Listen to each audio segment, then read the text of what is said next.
Hello again. This will be the first of my videos going over the cosplays that I've already completed. So we're going to start off in chronological order with my Eldar Faseer. This is the first really large-scale build that I attempted and completed. It's based on a character that I was really fond of earlier in life, an Eldar Faseer, which is from a game novel series called Warhammer 40,000. He's a psyker. That's basically all you need to know. For the actual construction of the cosplay, most of this is out of Sintra, or it's based in Sintra at least, 1/8 inch, which is a extruded PVC plastic board. The helmet is molded in 65D from Smooth On, and these other pieces, apart from the chest piece, but these gauntlet pieces and the back unit are then covered in fiberglass and fiberglass matte. The robes are made from, the black robe is made from a polyester spandex blend, and to be honest, I can't remember what the this nice velvety purple material is. It's not velvet, it's lighter and thinner than velvet, but it's some nice purple fabric. So here's the backpack unit. This has two systems housed inside of it. One, it has a speaker system, which will play through this speaker down here, which funnels sound up through here. And there's also two little tweeter speakers, which funnel sound through here.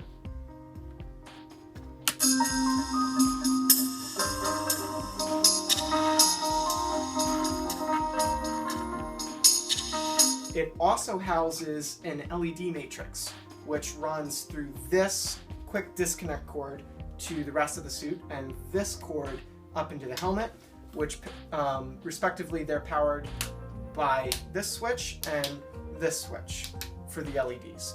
This links into the chest piece via these two quick disconnect clips and these tabs which slot in on top of the shoulder pads.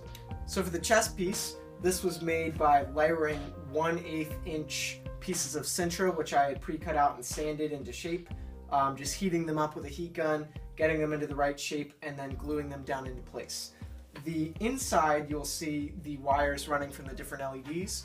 There's the two on the shoulder pad, the one on the bicep plate, and then these two wires run down to the LEDs in the gauntlets. There's also LEDs down the straps that hang from the belt line.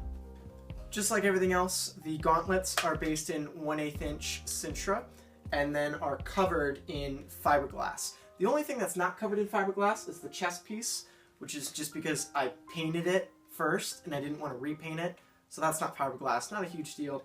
And the helmet, because that's actually molded plastic, so there's no reason to put fiberglass on there. But the each gauntlet still has its own gem, which will light up through the quick disconnects here, which run up my sleeve. Nothing more to say about that. So this helmet was my first ever experience with molding, so it went pretty rocky. I made this, the master for this, out of 1/8 inch Sintra, just like everything else, and milliput, and I sanded it down to be nice and even. This was before I knew of the existence of primer.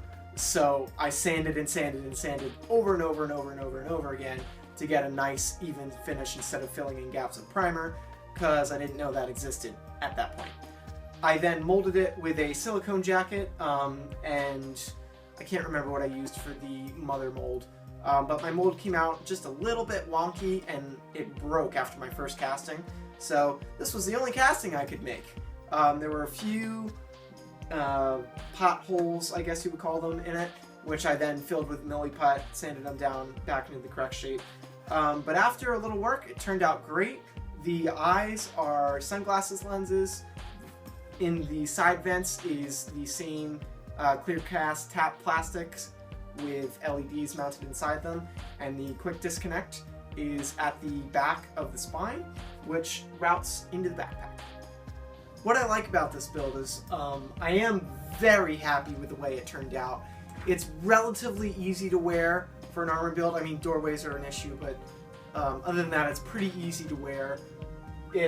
I think it looks really good. It lights up, which is really cool. Everybody likes that. It plays music through the speaker system, and it is pretty durable. So those are all things that I think I did well in this build. So I learned a few things from building this cosplay. One of the really big ones was the helmet. When you're making a helmet, make sure it's gonna fit. I built this super tight around my head so I can get it on and off, but it is a pain in the ass. It is really tough to get on and off. So make sure you make your helmet, you know, at least 2 inches, I would say, bigger than what you actually need for the actual diameter, so that you can put some padding in there and it's not a huge inconvenience to take it on and off. Another thing that I would have done differently now with my experience is I would not have coated these in fiberglass, and I would not have made them out of Sintra. I would have made them out of 1/8 ABS sheeting instead of Sintra, which is just a little bit heavier, just a little tougher to work with, but infinitely longer lasting and more scratch and impact resistant. So that's one of the things that I would have done differently. Another thing is I decided to make all these quick disconnect wires attached just to the individual pieces and not to the cloth suit, so that I could still wash the robes, and I would have done it in reverse. So I would have had to hand wash the robes, but it would have been so much easier to do that than to put this suit on, because I need somebody to help me put this suit on, and that's a huge issue. That's something that I solved in my future builds. That's really something that's difficult to do with an armor build, to make it so that you can put the whole thing on without assistance, but sometimes it's totally necessary. So that's something you really have to take into account while you're designing and fabricating your own suits is, can I put this on? Because if you can't, that's an issue. Yeah, so that's about it. Again, this was a build that I did for 2013's Otakon, so not that long ago. I feel as though I've learned quite a lot from this build, and I hope that you can take some of the information that I told you about it today and apply it to your own builds. That's just about all I have to say about it. I'll see you guys real soon with my next build. Thanks for watching.